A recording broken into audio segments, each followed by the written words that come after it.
अस्सलाम वालेकुम साथियों, आदाब। आप सभी लोगों का हमारे online YouTube channel UP Urdu GS academy पर बहुत बहुत स्वागत है।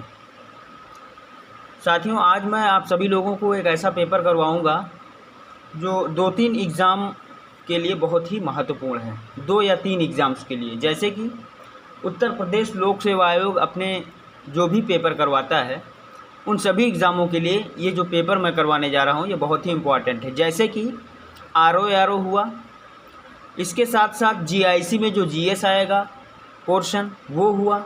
इसके साथ साथ अगर आप लोग यूपी पीसीएस 2021 देने वाले हैं तो उसके लिए भी ये इक्वली इम्पॉर्टेंट है, क्योंकि ये सारे पेपर्स उत्तर प्रदेश लोक सेवा आयोग करवाता है। जीआईसी में जो जीएस आएगा, जीआईसी का पेपर भी लोक सेवा आयोग ही करवाएगा। यहाँ तक कि एलटी का जो पेपर आता है वो भी लोक सेवा आयोग ही करवाता है। और आरओ में आपके जो पेपर आएगा जीएस का वो भी लोक सेवा आयोग ही करवाता है। इसके साथ साथ अगर आप देखेंगे कि जीएस से संबंधित जितने भी पेपर आते हैं उन सभी पेपरों में हिस्ट्री, ज्योग्राफी, साइंस, पॉलिटी ही पूछा जाता है। तो ये जो पेपर है ये मेनली तो उत्तर प्रदेश लोक सेवा आयोग के पेपरों से संबंधित है।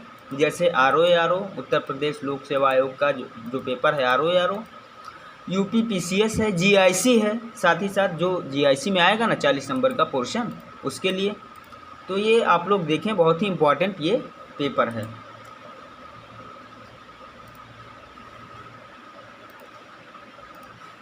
देखिए, पहला क्वेश्चन है कि पूछा गया है निम्नलिखित पर विचार कीजिए।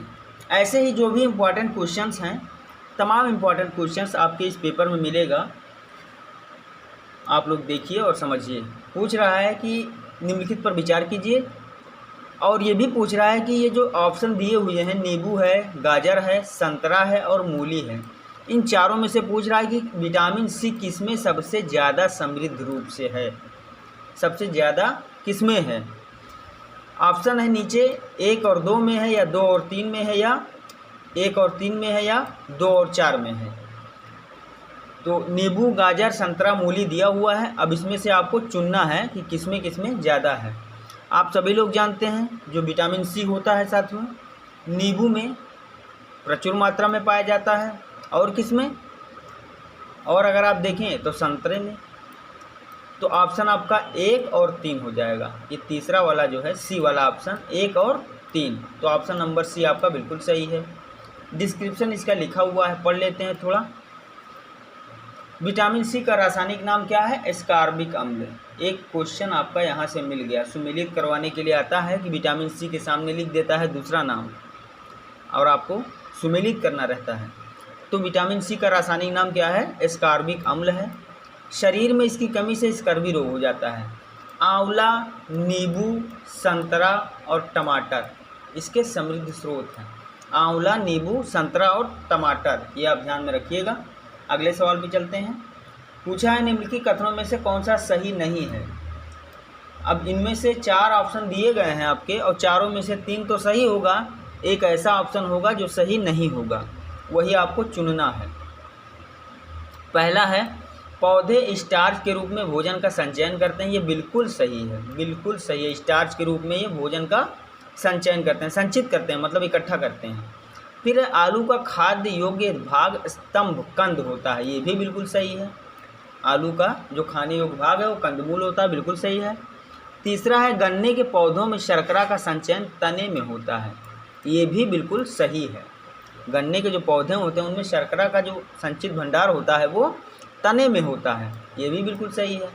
चौथा है सभी पौधे नाइट्रोजन का उद्ग्रहण सीधे वायुमंडल से कर सकते हैं, बिल्कुल गलत है। क्योंकि कुछ पौधे ऐसे भी होते हैं, कीटभक्षी पौधे, जो कीड़े को अपने अंदर दबोचकर मार डालते हैं और नाइट्रोजन उनसे लेते हैं। तो यहाँ पर सभी पौधों की बात की गई है, तो ये ऑप्शन हो गया गलत आपका। तो वही पूछ रहा है कि कौन सा सही नहीं है, तो ऑप्शन नंबर डी बिल्कुल सही है।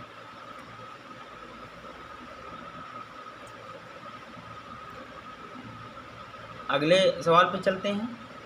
निम्नलिखित ग्रहों में से किसको सुबह का तारा तथा संध्या का तारा भी कहा जाता है? बहुत ही महत्वपूर्ण क्वेश्चन है, ये कई बार आया है पेपरों में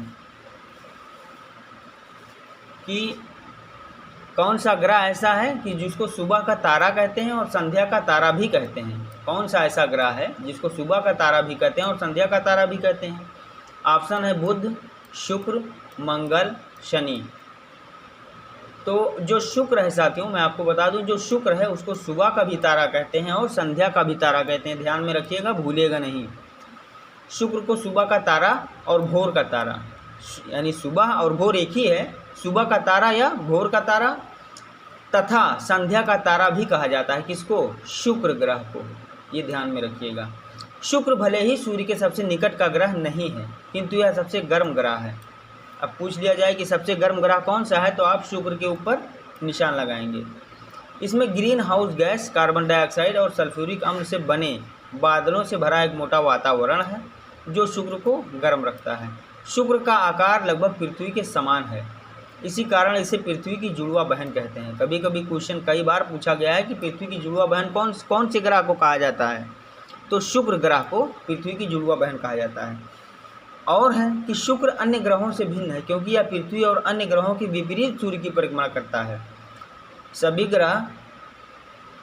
ग्रह सूर्य की परिक्रमा एंटी क्लॉकवाइज करते हैं, लेकिन 2 ग्रह ऐसे हैं जो सूर्य की परिक्रमा क्लॉकवाइज करते हैं, जिसमें एक शुक्र भी है। आगे चलते हैं अगले सवाल पे। अगला सवाल है, देखिए साथियों, ये चौथा सवाल है कि निम्नलिखित ईंधनों में से कौन न्यूनतम पर्यावरणीय प्रदूषण उत्पन्न करेगा। यानी कि ये 4 ईंधन दिए गए हैं आपको, हाइड्रोजन, डीजल, मिट्टी का तेल और कोयला, और पूछ रहा है कि ये 4 ईंधन में से कौन सा ऐसा ईंधन है जो पर्यावरण प्रदूषण नहीं करता, बहुत कम करता है। तो डीजल बिल्कुल करता है, कोयला उससे भी ज़्यादा करता है, मिट्टी का तेल भी करता है, लेकिन हाइड्रोजन जो गैस है ये पर्यावरण प्रदूषण बहुत कम करता है। इन चारों की अपेक्षा इन चारों में से हाइड्रोजन सबसे कम करता है, न्यूनतम। ठीक है साथियों, तो ऑप्शन नंबर ए आपका सही हो जाएगा। अगले सवाल पे चलते हैं कि विश्व पर्यावरण दिवस कब मनाया जाता है। इनमें ये सवाल आप में से कई लोग जानते होंगे क्योंकि ये बहुत पुराना और मशहूर क्वेश्चन है, अलग अलग पेपरों में कई बार पूछा गया है कि विश्व पर्यावरण दिवस कब मनाया जाता है। 2 मार्च को या 5 मार्च को या 10 जुलाई को या फिर 15 सितंबर को। तो ये ध्यान रखिएगा कि पर्यावरण दिवस 5 जून को मनाया जाता है। आप सभी लोगों में से बहुत सारे लोगों को पता होगा 5 जून को पर्यावरण दिवस मनाया जाता है। क्यों, थोड़ा सा डिस्क्रिप्शन पढ़ लेते हैं। 5 जून को विश्व पर्यावरण दिवस पर्यावरण की सुरक्षा और संरक्षण के लिए पूरे विश्व में मनाया जाता है। संयुक्त राष्ट्र ने 1972 में इसकी घोषणा की थी। ये भी पूछ लिया जाता है कि पर्यावरण दिवस की घोषणा कब हुई थी, तो आप जान जाएंगे कि 1972 में, और 5 जून को ही हुई थी। 1974 को 5 जून को 1974 को पहला विश्व पर्यावरण दिवस मनाया गया था। ये भी क्वेश्चन में पूछ लिया जाता है कि पहला विश्व पर्यावरण दिवस कब मनाया गया, तो आप कहेंगे 5 जून 1974 को। ठीक, और 1972 में इसकी घोषणा हुई थी।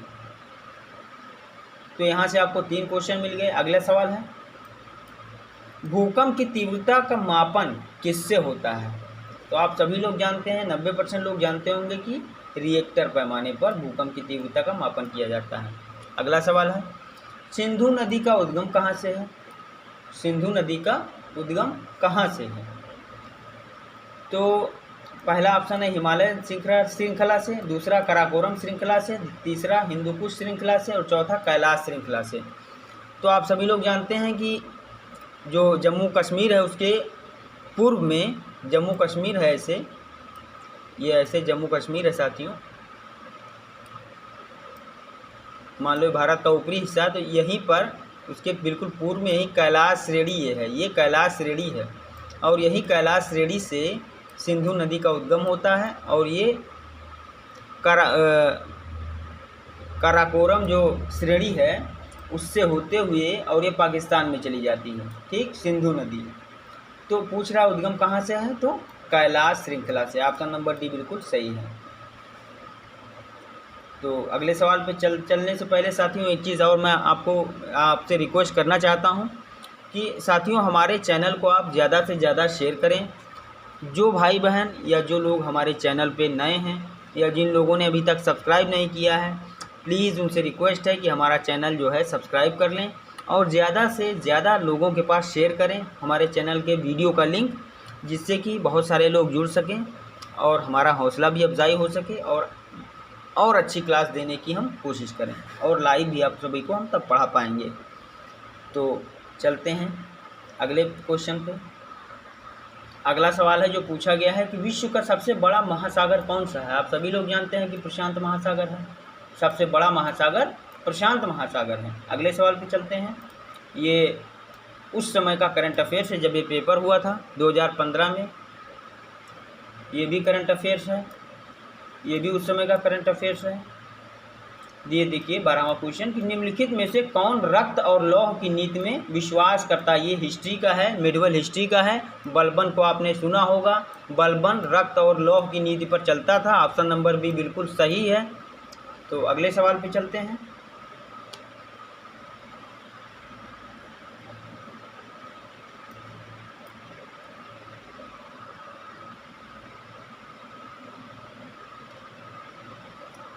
बलबन के बारे में थोड़ी जानकारी है, पढ़ लीजिए। गयासुद्दीन बलबन रक्त और लौह की नीति में विश्वास करता था। गयासुद्दीन बलबन गुलाम वंश का सुल्तान था। बलबन को ख्वाजा जमालुद्दीन बसरी नाम का एक व्यक्ति खरीद कर 1232 ईस्वी में दिल्ली लाया था। इल्तुतमिश ने ग्वालियर को जीतने के बाद बलबन को खरीद लिया। अपनी योग्यता के कारण ही बलबन इल्तुतमिश के सबसे नज़दीक पहुँच गया। समझ गए। तो चलते हैं अगले सवाल पे कि निम्नलिखित में से कौन गोखले के राजनीतिक गुरु थे। गोखले के राजनीतिक गुरु कौन थे। पहला है एम जी रानाडे, दूसरा राजा राम मोहन राय, तीसरा रविंद्रनाथ टैगोर, चौथा बाल गंगाधर तिलक।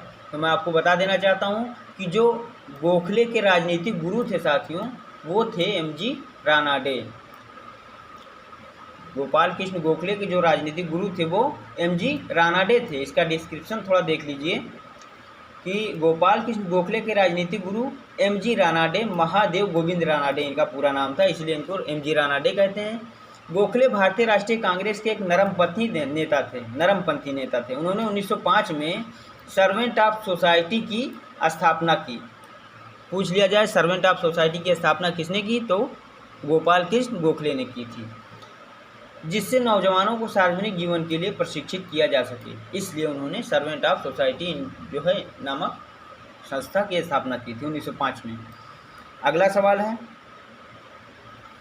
निम्नलिखित में से किस आंदोलन को राष्ट्रीय स्वतंत्रता का मुस्लिम युद्ध के रूप में माना जाता है। पहला है खिलाफत आंदोलन, दूसरा मोपला आंदोलन, तीसरा वहाबी आंदोलन, चौथा अलीगढ़ आंदोलन।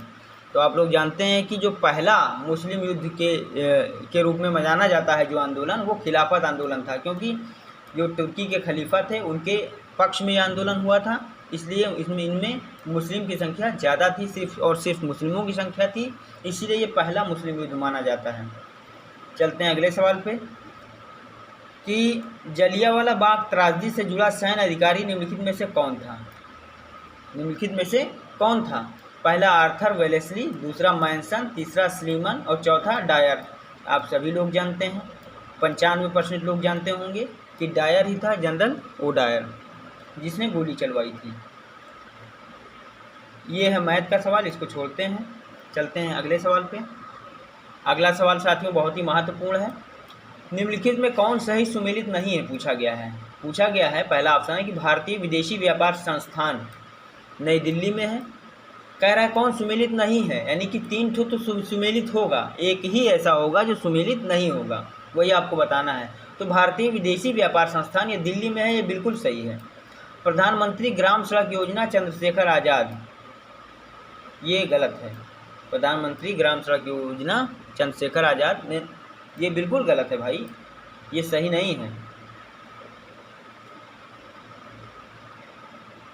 चंद्रशेखर आज़ाद के ज़माने में कहाँ जो है प्रधानमंत्री ग्राम सड़क योजना शुरू हुई थी। तो महात्मा गांधी जो है ग्राम सड़क योजना जो है प्रधानमंत्री ग्राम सड़क योजना ये जो है अटल बिहारी के उसमें शुरू हुआ था भाई, अटल बिहारी जी जब थे तब।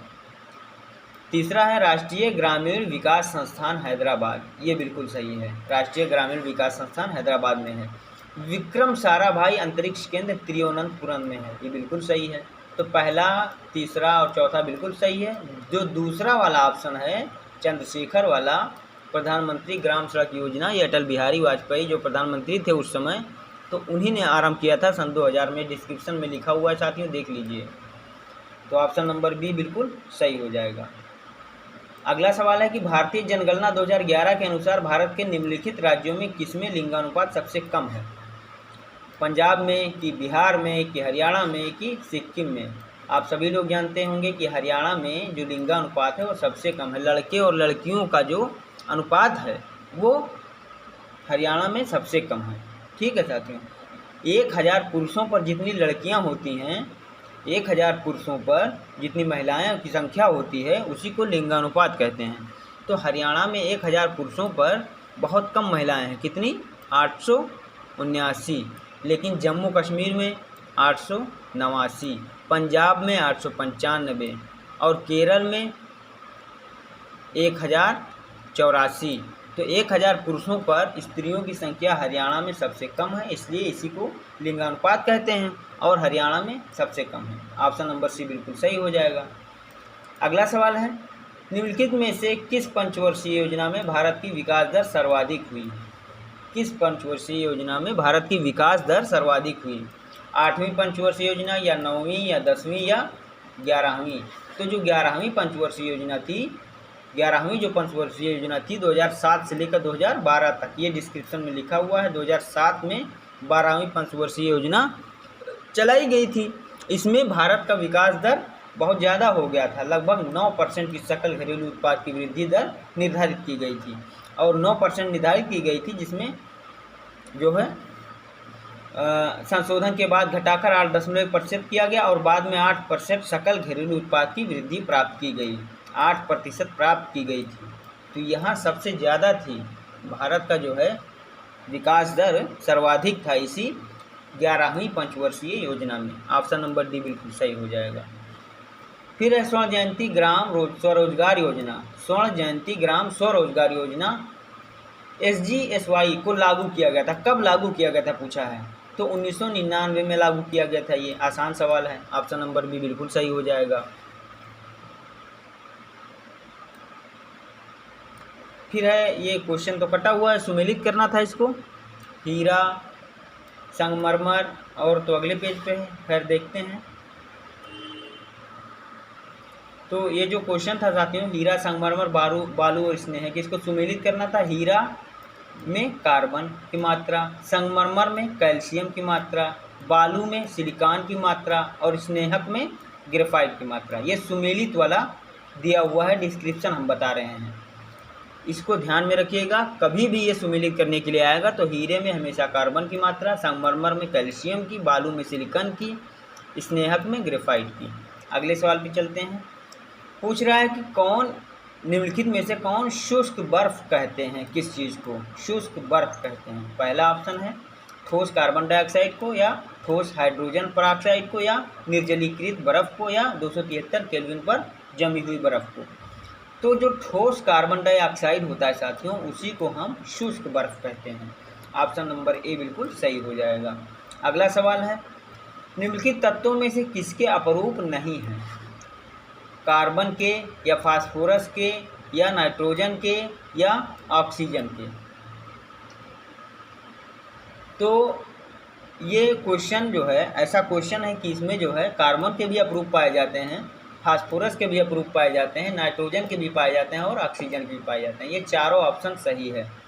इसीलिए जो है ये जो प्रश्न था, ये आयोग ने इसका समान नंबर दिया था, सबको इसका समान नंबर दिया था, क्योंकि चारों ऑप्शन में ही पाए जाते हैं अपरूप।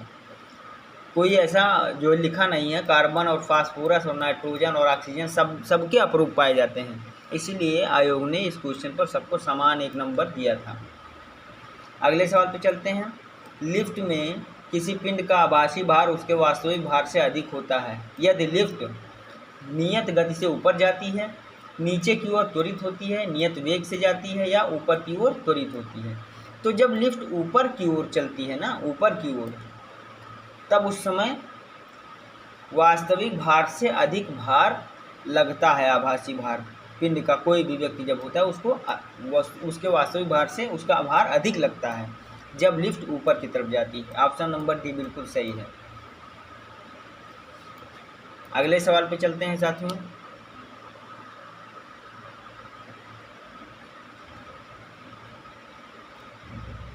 ये प्रश्न है कि ध्वनि का वेग अधिकतम होता है किसमें, निर्वात में या पानी में या स्टील में या फिर हवा में।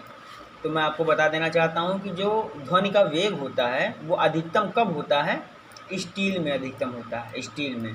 डिस्क्रिप्शन इसका दिया हुआ है, इसका PDF मैं सेंड कर दूंगा आप लोगों के पास, आप लोग देख लीजिएगा। तो स्टील में ध्वनि का वेग अधिकतम होता है। अगले सवाल पे चलते हैं। निम्नलिखित में से कौन सा आनुवंशिक रोग नहीं है, रंजकहीनता, रतौंधी, हीमोफीलिया, वर्णांधता। पूछ रहा है कि कौन सा आनुवंशिक रोग नहीं है। तो मैं आपको बता दूं साथियों कि जो रतौंधी है ये विटामिन की कमी से होता है, जबकि रंजकहीनता, हीमोफीलिया और वर्णांधता ये सब जेनेटिक रोग हैं, यानी आनुवंशिक रोग हैं। एक ही ऐसा है जो आनुवंशिक रोग नहीं है, वो है रतौंधी। ऑप्शन नंबर बी बिल्कुल सही हो जाएगा। ये विटामिन ए की कमी से रतौंधी हो जाता है, लेकिन रंजकहीनता, हीमोफीलिया और ये जो है वर्णांधता ये सब जेनेटिक रोग हैं, यानी कि आनुवंशिक रोग हैं। अगला सवाल है, पित्ताशय में उपस्थित पत्थर निम्नलिखित में से किसका पाचन प्रभावित करता है। जो आपके पित्ताशय में स्टोन बन जाता है, पत्थर बन जाता है, वो किस चीज़ का पाचन नहीं होने देता है, किसका जो है प्रभावित करता है पाचन, वसा का या प्रोटीन का या कार्बोहाइड्रेट्स का या फिर न्यूक्लिक अम्ल का। तो जो आपके पित्त में पत्थर बनता है साथियों, वो वसा को पाचन करने से प्रभावित करता है। इसका जो है डिस्क्रिप्शन लिखा हुआ है। पित्ताशय वसा का इमल्चीकरण करता है, इसमें उपस्थित पत्थर वसा के पाचन को प्रभावित करते हैं। पित्ताशय थैली में पित्त रस संग्रहित होता है जो यकृत में बनता है। यह रस छोटी आंत में प्रवेश करता है तो वसा में घुलनशील विटामिन जैसे ए, डी और ई, हमने जब वसा पढ़ाया था आपको, वो तो वसा में घुलनशील विटामिन आपको बताया था, ADE बताया था ना, इसके पाचन में मदद करता है। पित्ताशय में पत्थर तभी बनता है जब पित्त परिवहन प्रक्रिया में असंतुलन पैदा हो जाता है। तो ये इसका डिस्क्रिप्शन है। ये 30 सवाल थे जो आपके GS के थे और आपके लोक सेवा आयोग द्वारा करवाया हुआ ये प्रश्न था। ये पेपर जो है लोक सेवा आयोग द्वारा करवाया हुआ पेपर था और आपके शिक्षा विभाग से ही जुड़ा हुआ था ये पेपर।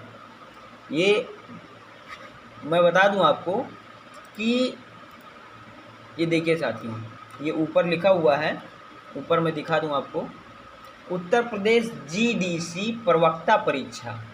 चूँकि ये प्रवक्ता परीक्षा का ही पेपर है और आपका GIC जो है वो भी प्रवक्ता है, तो दोनों लोक सेवा आयोग द्वारा करवाए जाते हैं। तो इसीलिए ये प्रश्न पत्र आपके लिए बहुत इम्पोर्टेंट था, इसीलिए हमने करवा दिया। कुछ और इम्पोर्टेंट पेपर मैं लेके आया हूँ आप सभी लोगों के लिए। देखिए, ये राजकीय डिग्री कॉलेज का GS का पेपर है, बहुत ही महत्वपूर्ण है। इसमें भी तमाम प्रश्न ऐसे पूछे गए हैं जो आपके लिए बहुत ही इम्पोर्टेंट है। जैसे यही क्वेश्चन देख लीजिए, ये एसिटिक अम्ल, लैक्टिक अम्ल, ब्यूटेरिक अम्ल और साइट्रिक अम्ल, ये सुमेलित करना है आपको, कौन कौन किस में पाया जाता है। तो जो ब्यूटेरिक अम्ल है ये मक्खन में पाया जाता है, C वाला A से सुमेलित होगा। इसका डिस्क्रिप्शन नीचे दिया हुआ है। देखिए, ये एसिटिक अम्ल का स्रोत सिरका है, लैक्टिक अम्ल का स्रोत दूध है, ब्यूटेरिक अम्ल का स्रोत मक्खन है, हमने अभी बताया ना, ब्यूटेरिक अम्ल मक्खन में पाया जाता है। साइट्रिक अम्ल का स्रोत नींबू है। ये सब आपके लिए इंपॉर्टेंट है, लोक सेवा आयोग ऐसे ही क्वेश्चन पूछता है। अगला क्वेश्चन है कि ये देखिए, निम्नलिखित में से कौन एक वास्तविक मछली नहीं है, red fish, catfish, dogfish और जेली फिश। तो जेली फिश है, ये मछली नहीं है। तमाम ऐसे क्वेश्चन हैं जो आपके लिए बहुत ही इम्पोर्टेंट हैं, बहुत ही इम्पोर्टेंट है, इसीलिए ये पेपर मैं आपको दिखा रहा हूँ। ये अगला पेपर है, इसी से जुड़ा हुआ, देखिए इसी का है ये। इसमें पूछा गया है कि ये देखिए, कथन और कारण के रूप में पूछा गया, ये साइंस का क्वेश्चन है कि कौन सा कथन सही है। ध्वनि तरंगों में ध्रुवण नहीं होता। दूसरा कारण है इसका, ध्वनि तरंगें अनुप्रस्थ तरंगें होती हैं। तो मैं आपको बता दूं साथियों कि ये जो है ध्वनि तरंगों में ध्रुवण तो नहीं होता, ये सही है, लेकिन ध्वनि तरंगें अनुप्रस्थ तरंगें नहीं होती हैं, ये अनुदैर्घ्य तरंगें होती हैं, इसलिए दूसरा वाला गलत हो जाएगा, पहला वाला सही है। इसका डिस्क्रिप्शन नीचे दिया हुआ है, ये देखिए। तो ये सब मैं इसलिए दिखा रहा हूँ क्योंकि ये सब उत्तर प्रदेश लोक सेवा आयोग द्वारा करवाया हुआ प्रश्न पत्र है, जो आपके RO के लिए भी इम्पॉर्टेंट है और GIC के लिए भी इम्पॉर्टेंट है। और ये सब इसका PDF मैं अभी आपके टेलीग्राम चैनल और जो है व्हाट्सएप ग्रुप पर भी सेंड कर दूंगा। ये देखिए क्वेश्चन कितना बढ़िया पूछा गया है। इधर देखिए कितना अच्छा क्वेश्चन पूछा गया है कि भारत के राष्ट्रपति निम्नलिखित में से किसको अपना त्यागपत्र देते हैं। बहुत ही गजब का प्रश्न है कि तो इसका जो डी वाला ऑप्शन है कि भारत के उपराष्ट्रपति को तथा लोकसभा के अध्यक्ष को इसकी सूचना देते हैं। राष्ट्रपति जब अपना त्यागपत्र देते हैं तो वो भारत के उपराष्ट्रपति और लोकसभा के अध्यक्ष को इसकी सूचना देते हैं। अनुच्छेद 56 में इसकी चर्चा की गई है। फिर है इंडिया इनोवेशन इंडेक्स की प्रमुख पहल निम्नलिखित में से किस संस्थान द्वारा की गई। तो नीति आयोग द्वारा। उस समय नीति आयोग था, लेकिन आज क्या है, ये आज चेंज हो गया है, नीति आयोग नहीं है ये।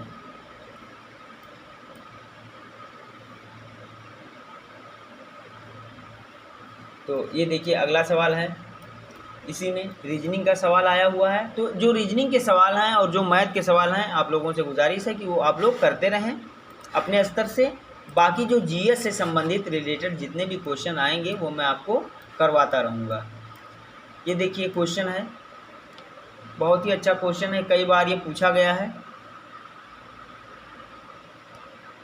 कई बार ये प्रश्न पूछा गया है। तो मैं आपको दिखा दूं,